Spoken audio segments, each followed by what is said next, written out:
We're skipping a fair amount of the last part of this chapter. There's just one idea in here that we need to talk about, and that is the molar volume of an ideal gas. We've talked about molar mass of compounds, and we learned how to calculate that from the periodic table. The molar mass is the mass of 1 mole. The molar volume is the volume of 1 mole of gas.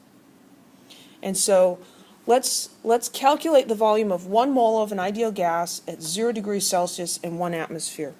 We're going to use the ideal gas law for this. PV equals nRT. And I'm going to rearrange that and solve for volume. And I'll get volume equals nRT divided by P. So N from the problem is 1 mole. R is a constant, 0.08206 liter atmospheres per mole Kelvin.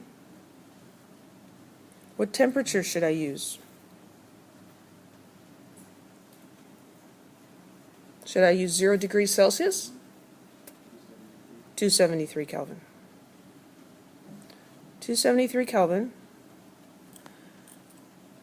And the pressure is 1 atmosphere. When you do the math, you come up with 22.4 liters is equal to 1 mole of a gas. We call that the molar volume of a gas at these particular conditions. And these conditions have a special name. It's called STP for standard temperature and pressure. STP, not a brand of motor oil. Standard temperature and pressure are 0 degrees Celsius and 1 atmosphere. And so you may see a problem, it'll say, calculate this at STP. They're giving you the temperature and the pressure. These pressures are considered standard because they're really easy to obtain. 1 atmosphere is just atmospheric pressure at sea level. Easy to do. 0 degrees Celsius is the freezing point of water. So if you take your container of your gas and you put it in an ice water bath, you've got 0 degrees Celsius. No thermometer even needed. Okay? I will give you 0 degrees Celsius and 1 atmosphere as STP on your little sheet of information. But this is important. At STP, the molar volume of any gas, doesn't matter what it is 22.4 liters.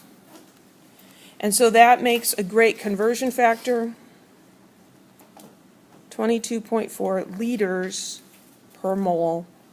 And so we sometimes use that as a conversion factor. By measuring the volume and atmospheric pressure and the freezing point of water, we can tell how many moles of gas are in that container. And so that's pretty convenient.